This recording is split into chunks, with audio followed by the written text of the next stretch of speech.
Life में धीरे धीरे आगे बढ़ो। पहले 10 किलोमीटर, फिर 100 एंड देन 1000। डायरेक्ट 1000 का टारगेट रखोगे 10 भी नहीं कर पाओगे मेरे भाई।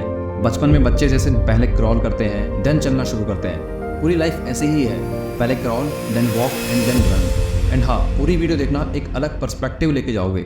अगर आपका बैकग्राउंड नहीं है, फर्स्ट टाइम कुछ ट्राई कर रहे हो, धीरे से शुरुआत करो। फॉर एग्जाम्पल, किसी बिजनेस में इन्वेस्ट कर रहे हो और आपके पास 1000 रुपए हैं लगाने को, तो पहले 100 रुपए लगाओ। अब रिस्पॉन्स देखो, अगर रिस्पॉन्स सही आ रहा है देन इन्वेस्टमेंट बढ़ाओ, दैट टू स्लोली। जैसे let me give you example, I love bike riding, तो मैंने धीरे धीरे ट्रिप्स स्टार्ट की, पहले 100 kilometre then 200 kilometre and so on. अगर आप डायरेक्ट सोचो कि मैं 2000 किलोमीटर कवर कर लूंगा, सुनने में काफी फैसिनेटिंग लग रहा है, बट जब आप करोगे then you will get to know कि इट्स वेरी टायरिंग। इस स्टोरी का मेन मकसद यही है दैट धीरे धीरे शुरुआत करो किसी भी काम की।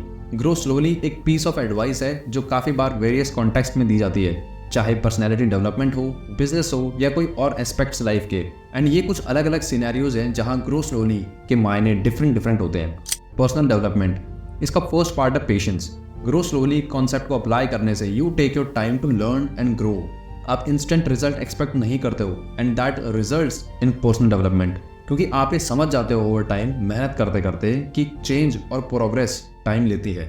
ये एक दिन का खेल नहीं है, काफी बार कुछ बदलाव में डेकेड्स लग जाते हैं। एंड इसका सेकंड पार्ट है स्टडी प्रोग्रेस। रैपिड ट्रांसफॉर्मेशन को ना फ्रंट में रख के फोकस करना है कंसिस्टेंसी पे।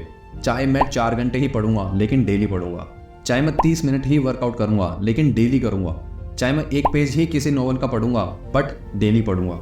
तो कंसिस्टेंसी पे फोकस करना है एंड ऑल्सो ग्रेजुअल इंप्रूवमेंट्स पे भी in different aspects of your life, क्योंकि अक्सर जोर से नीचे वही गिरते हैं जो लिफ्ट से ऊपर जाते हैं। सीढ़ी से ऊपर जाने वाले बहुत मेहनत से ऊपर पहुंचते हैं, तो वो जल्दी से नीचे नहीं आएंगे, और लिफ्ट वाले जैसे 1 मिनट में ऊपर तो 1 मिनट में ही नीचे भी आते हैं। बिजनेस, अब बिजनेस में ग्रो स्लोली कैसे काम करता है? First thing, sustainable growth.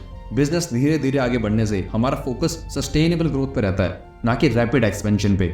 वहीं जो बिजनेस सिर्फ आज की सोचते हैं वो काफी बार ऐसे फैसले ले लेते हैं जो इन फ्यूचर उन्हें बहुत भारी पड़ते हैं। और दूसरे बिजनेस जो सोच समझ के टाइम लेके फैसला लेते हैं वही आगे जाके एक स्ट्रॉन्ग फाउंडेशन बना पाते हैं, मार्केट को बेटर समझ पाते हैं और एक लॉन्ग लास्टिंग कस्टमर रिलेशन बना पाते हैं। And it's not just about business, ये पढ़ाई में देख लो, करियर में देख लो, it's applicable almost in every aspect of your life. Second thing, risk management. Rapid growth काफी बार रिस्क इंक्रीज कर देती है, वहीं ग्रोइंग स्लोली के केस में केयरफुल रिस्क इन्वॉल्व होता है एंड ये इंश्योर करते हैं the growth is manageable and sustainable also. काफी बार आपने अपनी लाइफ में देखा होगा अपने आसपास जिनको जल्दी कुछ मिल जाता है वो उसे संभाल ही नहीं पाते, क्योंकि सडन इतना बड़ा कुछ सामने आ गया जिसके लिए दे वर नॉट प्रिपेयर्ड। जैसे कुछ टाइम पहले एक केबीसी का केस वायरल हुआ था जहां एक टीचर ने 7 करोड़ जीत लिए and still he came to his basics, क्योंकि इतना पैसा एकदम से आया तो वो संभला ही नहीं, तो ऐसा हाल तो होना ही था। इसीलिए लाइफ में इतनी बड़ी जंप अल्टीमेटली हार्म ही करती है। रिलेशनशिप्स, जितने भी लॉन्ग लास्टिंग रिलेशन होते हैं वो ओवर टाइम बिल्ड होते हैं, और किसी भी रिलेशन की अगर नींव फाउंडेशन स्ट्रांग बनानी है तो स्टार्टिंग से ही उसे धीरे धीरे आगे बढ़ाओ, तभी मीनिंगफुल कनेक्शन बनेंगे। रिलेशनशिप में जल्दीबाजी करने से, रश करने से मिसअंडरस्टैंडिंग होती है एंड ऑल्सो वो जेन्युइन कनेक्शन जो हो सकता था उसकी अपॉर्चुनिटी मिस कर देते हो। इसीलिए दूसरे को समझने में टाइम लो और उन्हें भी आपको समझने का टाइम दो, बिकॉज उसके बाद जो रिलेशन बिल्ड होगा वो ज्यादा ऑथेंटिक और लॉन्ग लास्टिंग होगा। लर्निंग, लर्निंग के कॉन्टेक्स्ट में ग्रो स्लोली का मीनिंग है taking your time to understand, in fact deeply understand the concept rather than सिर्फ मटेरियल्स को गो थ्रू करना। सो जब फोकस कॉन्सेप्ट को समझने में होगा तभी ज्यादा प्रोफाउंड नॉलेज होगी with the better retention. Nature and agriculture, I know you must be thinking nature में स्लो ग्रोथ कैसे? स्लो ग्रोथ जिसमें क्रॉप्स कल्टीवेट करना एट नेचुरल पेस, ना कि फर्टिलाइजर डाल के ताकि क्वांटिटी ज्यादा हो और क्रॉप को जल्दी से ग्रो करके कल्टीवेट कर लिया, इससे हेल्दी और सस्टेनेबल ग्रोथ नहीं हो पाई उस फील्ड की।